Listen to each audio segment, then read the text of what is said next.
बदले की भावना में किए गए कार्य कितने खतरनाक हो सकते हैं, इसके बाद का अंदाजा आप इस प्रकार लगा सकते हैं कि एक भाई ने जब उसकी बहन को करीब 10 साल पहले तेजाब से नहलाकर मार दिया गया, तब उस भाई ने एक कसम खाई थी कि जब तक वह अपनी बहन के हत्यारी की हत्या नहीं कर देगा अपने हाथों से, तब तक उसको चैन नहीं आएगा। और फिर उस व्यक्ति ने ठीक दिवाली के दिन वो अपनी बहन के उस नाजायज प्रेमी को उठाकर लेकर आया और फिर कुल्हाड़ी से उसके बहुत सारे छोटे छोटे टुकड़े किया और फिर उन टुकड़ों को नदी में फेंक दिया। पुलिस अभी तक उस मृतक युवक के शरीर के हिस्सों को बरामद नहीं कर पाई है।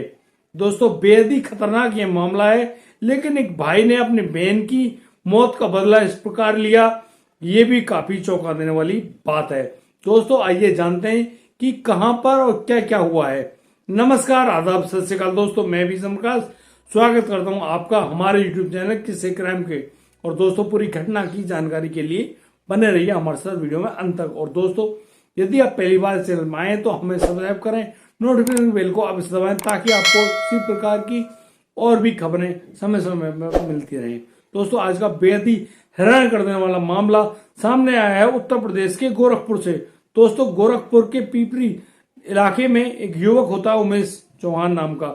वह उमेश चौहान इन दीपावली के दिन जब उसके घर में लक्ष्मी जी का पूजन हो रहा होता है तो वह युवक कहीं पर नहीं मिल रहा होता है। दोस्तों, उस युवक को बहुत जगह ढूंढा जाता है, लेकिन वह युवक अब कहीं पर भी नहीं मिल पा रहा है। अब उस उमेश चौहान कहाँ गया है, इस बारे में अलग अलग दोस्तों से, घर परिवार में चारों तरफ पूछा जा रहा है, लेकिन वह लड़का कहीं पर भी नहीं मिल रहा है।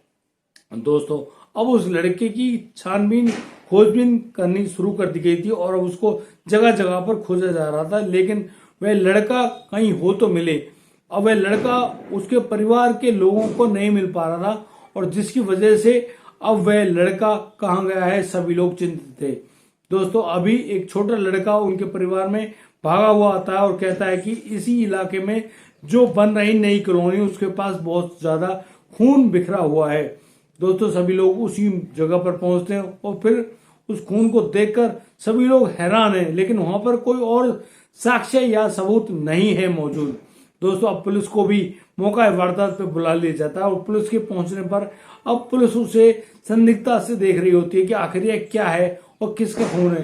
दोस्तों, यहाँ पर वो उमेश चौहान के परिवारजन भी कह रहे होते हैं कि हमारा लड़का उमेश चौहान शाम को 7 बजे से लापता है, वह कहीं नहीं मिल पा रहा है।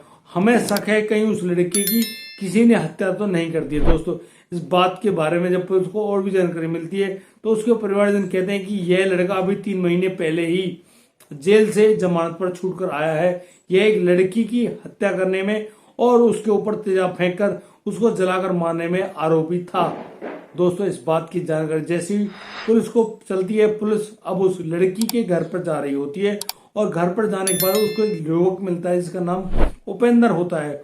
उपेंद्र को पुलिस अब गिरफ्तार कर लाती है और जो उपेंद्र से पूछताछ कर रही होती है तो उपेंद्र पहली बार में तो नहीं मानता है कि उसने इस प्रकार की कोई भी घटना को अंजाम दिया है, लेकिन पुलिस की जब सख्ती से पूछताछ की गई तो उपेंद्र इस बात को स्वीकार कर लेता है कि उसने ही उमेश चौहान की हत्या की है और उस हत्या के रूप में उसने अपनी बहन को जो कस्में खाई थी उसी कसम के अनुसार उसको पूरा किया। अब उसको किसी भी बात का कोई भी डर नहीं है, उसको आप चाहे फांसी दे दो, उसे कोई दिक्कत कोई गिला शिकवा नहीं है।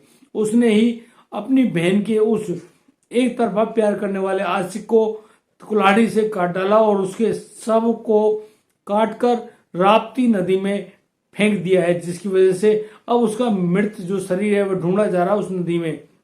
लेकिन पुलिस को अभी 2 दिन बीत जाने के बाद भी कोई भी शरीर का टुकड़ा नहीं मिला है। दोस्तों, अब उपेंद्र और भी बताता है कि करीब 10 साल पहले वह और उसकी बहन जब उस रास्ते से निकल रहे थे तो यह उमेश चौहान आता है और मेरी बहन से जबरन शादी करने की बात करता है, तो मेरी बहन मना कर देती है कि वह उसको जानती ही नहीं है।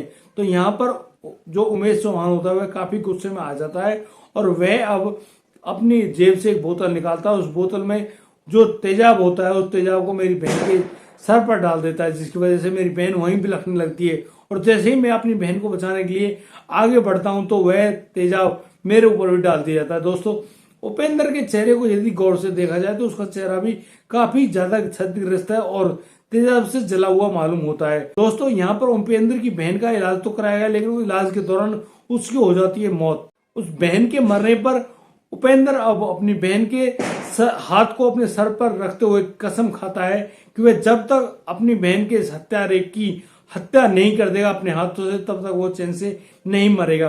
दोस्तों यहाँ पुलिस तो उमेश चौहान को गिरफ्तार कर लेती है और उमेश को अब सजा भी हो गई है। वह अभी 3 महीने पहले पैरोल पर छूटकर आया है और अपने घर पर जमानत के रूप में रह रहा होता है, लेकिन यहाँ उपेंद्र कई बार उस युवक को अपना शिकार बनाना चाहता है, लेकिन उसको बार बार मौका फिसल रहा था उसके हाथ से।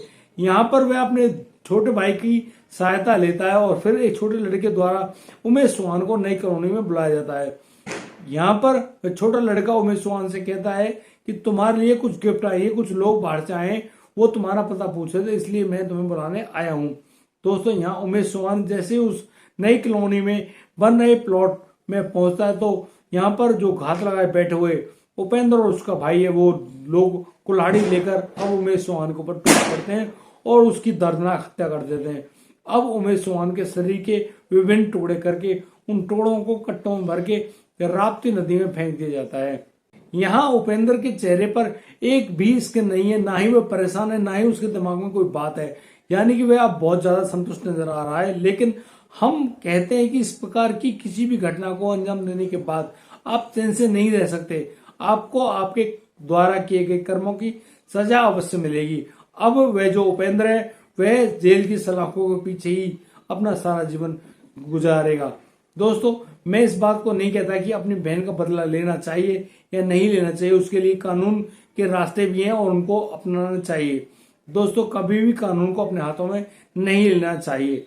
और दोस्तों हम आपसे गुजारिश करते हैं कि बुरे काम का बुरा नतीजा, यदि कोई भी व्यक्ति या मनुष्य कोई भी बुरे कार्य करता है तो उसके द्वारा मिलने वाले बुरे परिणामों को भुगतना ही पड़ेगा। और दोस्तों यदि आपको हमारी वीडियो और दी गई जानकारी अच्छी लगी हो तो आप हमें लाइक करें, कमेंट करें, शेयर करें और हाँ सब्सक्राइब करना बिल्कुल ना भूलें। दोस्तों दीजिए मुझे इजाजत, मिलता हूँ कल रात 8 बजे। तब तक के लिए आप बढ़िया रहे, बेहतरीन रहे, अपने परिवार का बखूबी ख्याल रखते रहे। जय हिंद, जय भारत।